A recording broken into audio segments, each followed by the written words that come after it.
Assalamualaikum warahmatullahi wabarakatuh. Halo sobat sanak semuanya, selamat datang kembali di channel Banjar Alkisah. Di video kali ini kita akan membagikan biografi atau riwayat ulama asal Kalimantan Selatan, yang mana beliau sangat berperan dalam dakwah Islam di Indonesia atau Kalimantan pada khususnya, dan juga di negeri Kedah, Malaysia. Beliau ialah Syekh Ahmad Fahmi Zamzam.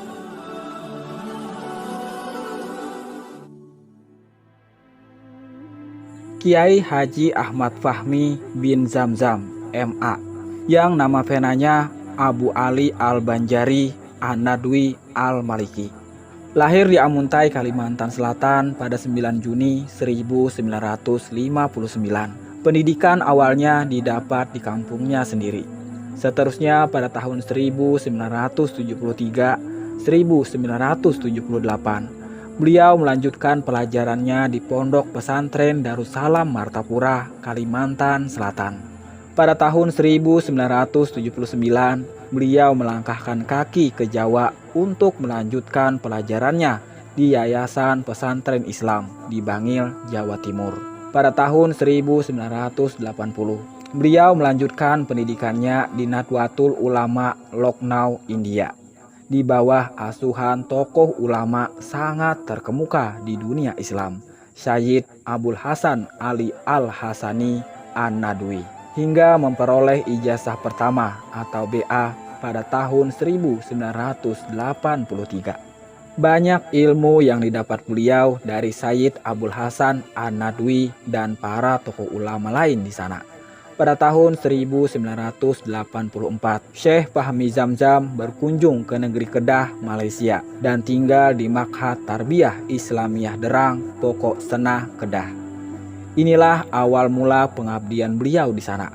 Pada tahun 1985, beliau kembali ke India untuk menyelesaikan pelajarannya pada tingkat sarjana atau MA dalam bidang dakwah dan sastra Arab yang diselesaikannya tahun 1987.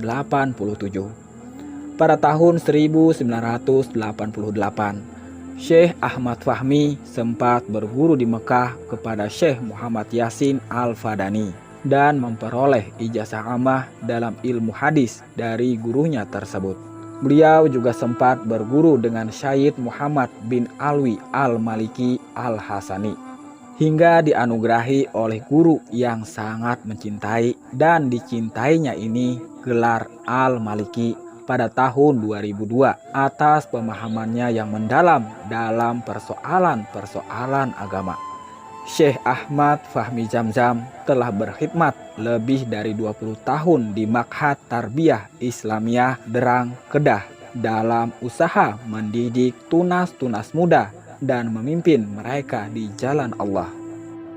Pada tahun 2001, beliau mendirikan pondok pesantren Yayasan Islam Nurul Hidayah atau biasa disingkat Yasin di Muara Teweh, Kalimantan Tengah. Seterusnya pada tahun 2003, beliau mendirikan pondok pesantren Yasin yang kedua di Banjarbaru, Kalimantan Selatan. Dan yang ketiga pada tahun 2009, beliau membangun lagi pondok pesantren di Balikpapan, Kalimantan Timur. Oleh karena itu, sejak tahun 2001, beliau senantiasa pulang pergi antara Malaysia dan Indonesia. Beliau juga diberi amanah memimpin Majelis Ulama Indonesia Kabupaten Baritu Utara, Kalimantan Tengah, periode 2004-2009. Selama di Kedah, Syekh Ahmad Fahmi Zamzam sering menyampaikan pengajaran di masjid-masjid, terutama di Kedah. Sebagai seorang guru yang tinggi ilmunya, pengajaran-pengajarannya mendapat sambutan hangat dari masyarakat. Selain itu, beliau juga diminta oleh radio RTM Kedah untuk mengisi ruang kemuskilan agama, masalah-masalah agama, yang disiarkan secara langsung sejak tahun 1994 hingga 2001. Melalui acara tersebut, beliau membantu masyarakat dalam menyelesaikan masalah-masalah agama berkaitan dengan kehidupan keseharian. Bagaimana bahwa ketiga-tiga ilmu ilmu yang dikatakan fardu ain oleh para ulama, yaitu ilmu tauhid, ilmu fiqih dan ilmu akhlak ataupun ilmu tasawuf, itu mesti jalan bersama-sama supaya sempurna kerangka dan bentuk Islam itu sendiri. Apabila tertinggal satu daripada tiga, maka akan timbul fahaman-fahaman yang sesat, fahaman-fahaman yang menyeleweng daripada akidah Islam yang sebenarnya. Karena itu pernah dikatakan, man tasawwafa wa lam yatafaqqah faqad tazandaqa. Orang yang hanya perhatiannya kepada ilmu tasawuf tidak berimbang dengan perhatiannya kepada ilmu fikih, orang itu dikhawatiri menjadi zindiq. Apa maksud zindiq? Dia terkeluar daripada agama Islam, dia tak sadar bahwa dia keluar daripada agama Islam. Itu makna zindiq. Kalau begitu salahkah belajar ilmu tasawuf? Tidak salah. Yang salah apabila belajar ilmu tasawuf tidak berimbang dengan fikih dan juga tauhid. Di video kali ini kita akan membagikan riwayat ulama Banjar Tuan Guru Haji Ahmad Bakri Al-Banjari atau Guru Bakri. Beliau adalah pendiri Pondok Pesantren Al-Mursyidul Amin Gambut. Selain sebagai ulama karismatik, beliau juga dikenal sebagai tokoh penting organisasi Nahdlatul Ulama Kalimantan Selatan. Beliau juga pernah menjabat sebagai pimpinan pengurus Masjid Raya Sabilal Muhtadin.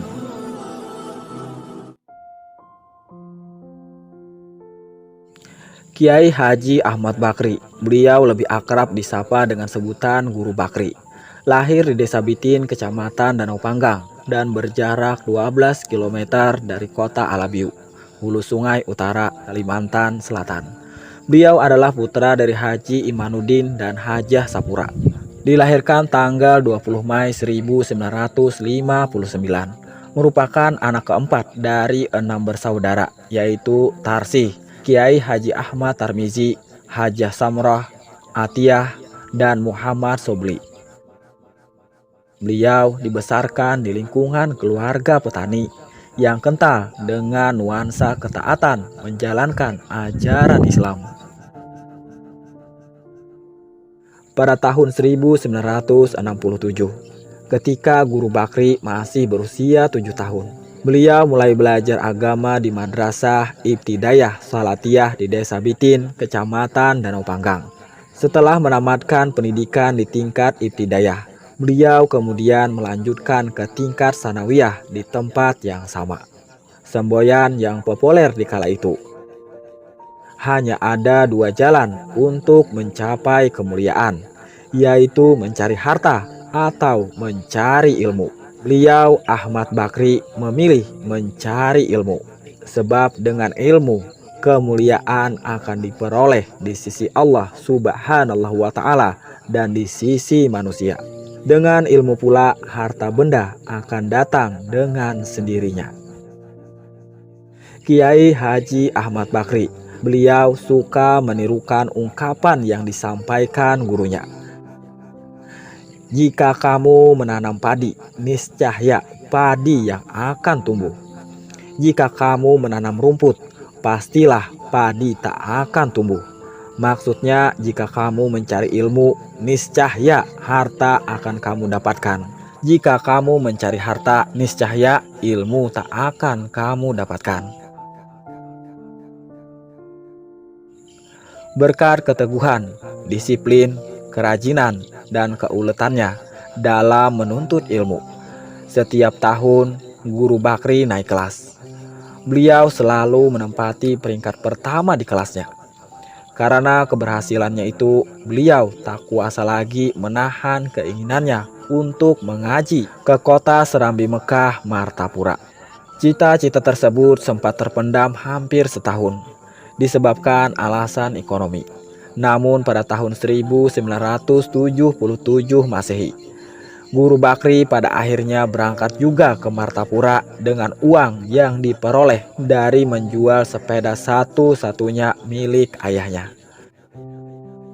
Dengan hanya membawa 2 lembar baju, 1 lembar celana, dan 1 kopiah jangang, berangkatlah Guru Bakri dengan membawa karung galapung berisi beras dan ikan sepat kering untuk bekal di perantauan kelak.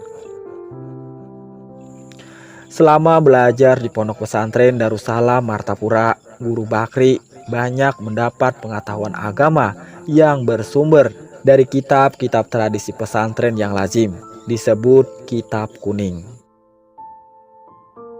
Setidaknya ada 15 kitab yang menjadi makanannya ketika masih duduk di kelas 1 aliyah pondok pesantren Darussalam Martapura di bawah asuhan Kiai Haji Sukri Unus. Setelah bertahun-tahun belajar di pondok pesantren tersebut, tepatnya saat di kelas 2 aliyah, mulai terlihat bakat Guru Bakri untuk menjadi seorang juru dakwah. Dalam setiap perlombaan pidato yang diadakan oleh pesantren, Guru Bakri selalu menjadi pemenangnya. Akhirnya pada tahun 1980, anak Banua asal Desa Bitin, Kecamatan Danau Panggang, Hulu Sungai Utara ini berhasil menyelesaikan pendidikannya di pondok pesantren Darussalam Martapura. Dalam ujian akhir, beliau menduduki peringkat kedua. Tekadnya untuk memperdalam ilmu agama semakin mendorong dirinya untuk mencari guru yang masyhur dan mursyid.